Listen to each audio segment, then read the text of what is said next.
I remember the exact day it happened. My best friend Mark had been given only weeks to live. The cancer had spread too far, too fast, and all I wanted was to sit by his side, share stories, and hold on to whatever time was left. I cleared my weekend, told my boss I'd be unreachable, and packed an overnight bag so I could stay near the hospice. I was determined not to miss a single moment. That morning, just as I was grabbing my keys, my girlfriend, Leah, called from the bedroom. Her voice was weak, trembling, and filled with forced rasp. "Babe, I don't feel good," she said. "I think I'm running a fever. My stomach hurts. Please don't leave me like this." I froze. Leah had never been one to exaggerate when it came to being sick. Or at least, that's what I thought. She was curled up under the blanket, shivering, her hair messy, her skin looking pale under the dim light. Concern gnawed at me. Could I really just walk out on her like that?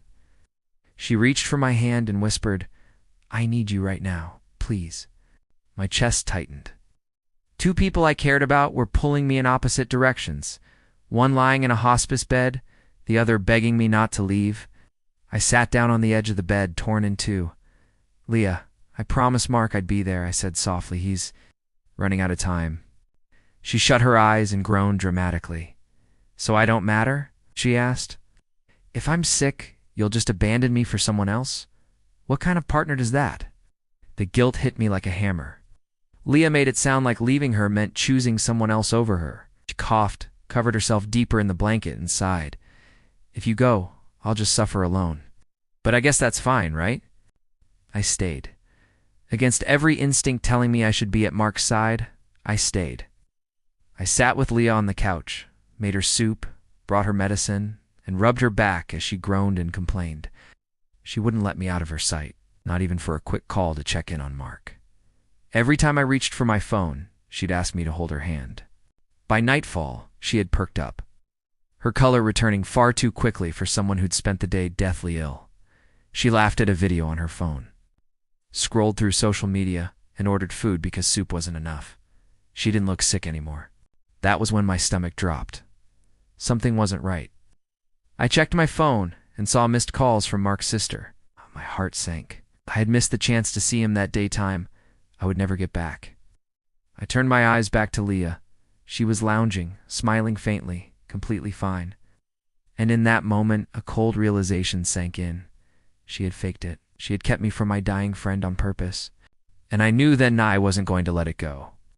The next morning, I woke up with a pit in my stomach. Leah was humming in the kitchen, flipping pancakes like nothing had happened.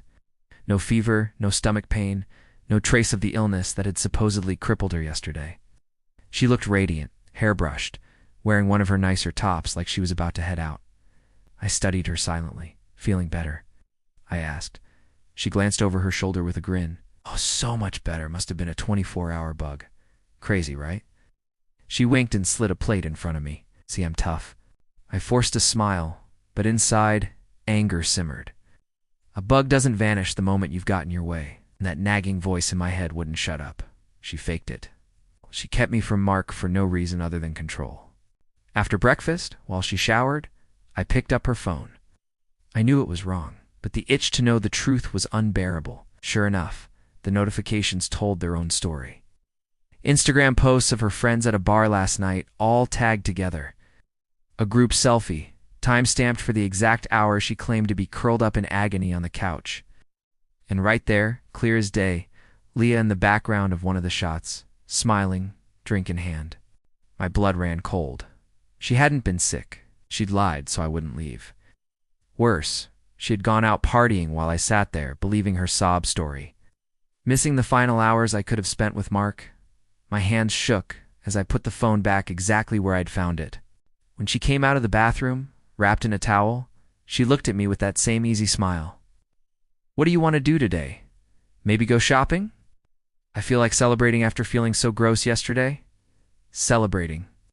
That word almost made me laugh. Here I was, drowning in guilt for missing my friend's calls, and she wanted to celebrate her performance. I couldn't confront her, not yet. If I exploded now, she'd twist it, deny it, make me doubt myself. No, I needed a plan. I needed her lies to expose themselves so thoroughly that even she couldn't talk her way out of it. So I played along. I nodded, ate her pancakes, and even agreed to a casual outing later that afternoon. But while she chatted about shopping deals, I was miles away, thinking about Mark. Thinking about how Leah had stolen something precious from me, and how I would make sure she never got the chance to do it again. That night, lying beside her, I couldn't sleep. Her breathing was soft and steady, but my mind was racing. I thought about how to make her feel the same gut punch of betrayal, the same helplessness I had felt. That's when the idea formed. If she wanted to fake sickness to control me, I'd fake something worse. Something that would force her to reveal exactly who she was when the tables were turned. I spent the next day setting the scene. I called Mark's sister under the guise of checking in and asked her a favor. Be ready to text and call if I needed a witness. She agreed without question. She'd seen Leah's face on my phone and knew how toxic things had been. I also told my buddy Jamie what I was about to do. He'd been there the night Mark got worse. He owed me. Jamie promised he'd be within 10 minutes if I sent the signal. I rehearsed what I'd say in my head until it felt impossible not to choke on the words. The plan wasn't cruel for cruelty's sake. It was surgical. Leah had weaponized my time with Mark once. If she truly cared, she'd fling herself into the fire at the first sign I needed help. If she cared more about control, status, or convenience, this would get ugly and quick. That evening, after she'd flirted about going out later with friends, I waited until she was in the kitchen making smoothies and sent Jamie a single text. Now, he replied. On my way, 6 men? I left her in the kitchen, walked into the living room, sat on the floor like something had just knocked the wind out of me. I swallowed hard, then forced the groan a guttural, animal noise and clutched at my chest. The chest pain act but it works because it triggers primal reactions. I doubled over, mouth open, eyes rolling to white. Leah spun around so fast she knocked the blender lid off. Oh my God, what's wrong? Her tone cracked between alarm and the faint edge of annoyance. She hovered, hand trembling, then oddly paused. I let it happen. I took shallow, laborious breaths, let my face go slack and pained. She moved closer, kneeling in front of me. Call an ambulance, she cried briefly.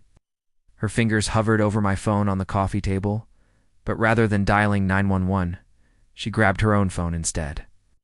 My heart thudded with a cold little victory that felt both awful and necessary. She scrolled. A notification popped up. One of her influencer friends was at a pop-up event across town, and a story had just been posted. Her thumb hovered. Then she tapped. Not to call an ambulance, not to text Mark's sister, not even to call Jamie. Instead, she thumbed a reply.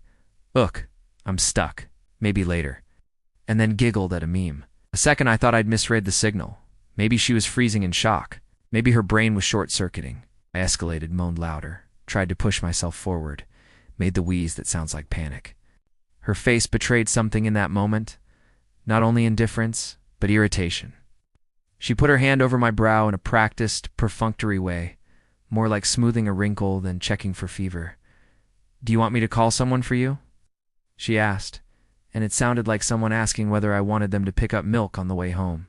I choked out, I can't breathe, and watched her. Her hand tightened as if she were playing a role.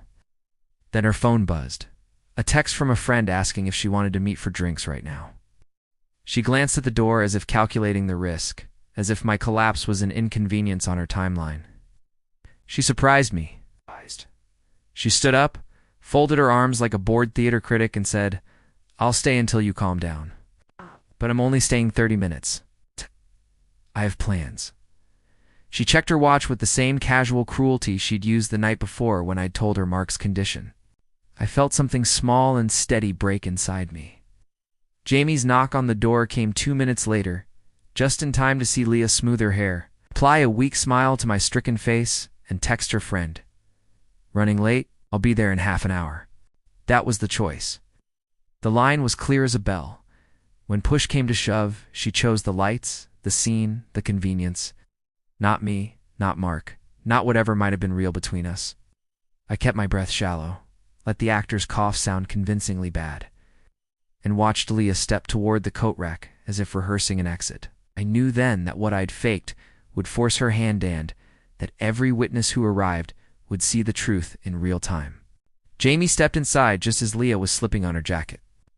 His eyes darted to me on the floor, clutching my chest, and then to her. "What the hell is going on?" he asked sharply. Leah stiffened. He's fine," she stammered. "He's being dramatic. He says he can't breathe, but it's not that bad." Jamie's jaw tightened. He dropped to his knees beside me, gripping my shoulder. "Bro, you okay? Want me to call 911? I wheezed and nodded weakly. Jamie immediately pulled out his phone, but Leah snatched his wrist. "Don't overreact," she said quickly, forcing a laugh that rang hollow. "He just gets these panic things sometimes. Well, calm down." Jamie looked at her like she'd just spoken another language. "Panic. He looks like he's about to collapse." He started dialing anyway. Leah's mask cracked. "Ugh, fine. But if we end up in an AR all night for nothing, that's on him." The dismissiveness in her voice was like gasoline on an open flame. Jamie's eyes narrowed, catching the flicker of her phone screen and her hand open on her friend's message, half a typed reply about being on the way soon. His brows rose and his lips curled in disgust. Mark's sister, who I'd tipped off earlier, arrived moments later. She rushed in, kneeling beside me, her hands gentle but urgent. "Oh my God, what happened?" Leah sighed audibly. "He's just having one of his episodes. I told him to relax, but of course, he needs the whole neighborhood involved." Mark's sister froze, then turned a glare on Leah so sharp it could have cut glass. "Episodes? He just lost his best friend Leah. Did you think maybe his heart could actually be giving out from stress?" Leah blinked, caught between defending herself and realizing she'd said too much. Her lips parted, but no words came. Jamie seized the moment. He lifted my arm over his shoulder, helping me to the couch. "I don't know what kind of game you're playing, Leah, but this isn't how you treat someone you claim to love." I coughed weakly for effect, then let my breathing slow, enough to ease the tension without giving myself away. Leah's eyes darted from me to Jamie to Mark's sister, her cheeks flushing. "You guys are being ridiculous. He was fine earlier. He made breakfast, he was laughing, and now suddenly he's collapsing. Doesn't that seem off to you?" Mark's sister's mouth tightened. "What seems off is you standing there more worried about your social calendar than the man on the floor." Leah opened her mouth again, but Jamie cut in with a low, furious voice. "I saw your phone. You were about to go out. While he's doubled over, you're worried about being late to a bar." Her eyes widened, and for the first time, panic flickered across her face. "I know, that's not," but her excuses were collapsing faster than my fake act. The silence between us was thick, suffocating, and for the first time since this all began, Leah looked trap-cornered by her own lies. And that was exactly where I wanted her. The silence after my words was brutal. Leah twisted her sleeves, searching for a lifeline. Jamie's glare didn't budge. "Go ahead," he said. "Explain why he's doubled over while you're texting about drinks." Leah stammered. I didn't think it was serious." "He does this panic thing," Mark's sister cut in, her voice sharp. "Don't. You already cost him time with my brother. Ours he'll never get back." Leah flinched. I sat upright, steady now, and locked eyes with her. "Tell them where you really were that night, you said. You were sick." Her lips parted, but I was already holding up my phone. Photos from her friends' stories lit the screen her at the bar, laughing, drink in hand, time-stamped perfectly. The room went still. Jamie let out a bitter laugh. "It's unreal. You're caught in 4K? Leah's voice cracked. I didn't want to be alone. And then when I felt better, I thought, you thought what? I cut her off? That my dying friend didn't matter? That I'd just swallow it while you lived it up?" Tears spilled down her face, but they weren't remorseful. They were panicked. Mark's sister shook her head in disgust. "Don't you dare show your face at his funeral." Leah reached for me. "Please, I made a mistake. Don't throw us away over this." I pulled back. The weight of what she'd stolen from me pressed heavier than her words ever could. And in that moment, my decision was already made. Leah sobbed on the couch, but I felt nothing. Not pity, not anger, just a hollow clarity. She had taken something from me that could never be replaced. I stood, grabbed my jacket, and looked at Jamie and Mark's sister. "Let's go." Leah scrambled after me, her voice breaking. "Please don't leave like this. We can fix it." I turned once, meeting her desperate eyes. can't fix dead Leah, and you can't fix what you stole from me." The door shut behind me, sealing her cries inside. Outside, the air felt sharp and clean. Jamie clapped my shoulder in quiet solidarity. Mark's sister simply nodded, her grief and mine woven together. At the funeral days later, I sat in silence, the weight of lost time pressing heavier than the casket itself. I spoke a few words about Mark, but what mattered most was unspoken. That real love shows up. It doesn't make excuses. It doesn't demand sacrifice of what matters most. It simply stands beside you. Leah tried reaching out after flooding my phone with apologies, promises, and pleas. I ignored every one.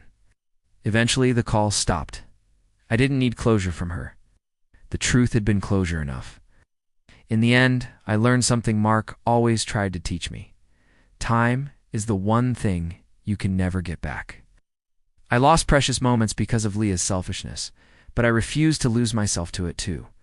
Standing at the edge of the cemetery, I whispered a goodbye to Mark and a promise. Never again would I let anyone take me from the people who mattered most. This time I walked away and I didn't look back. If you've made it this far, go ahead and hit the like button, subscribe, and share your thoughts in the comments.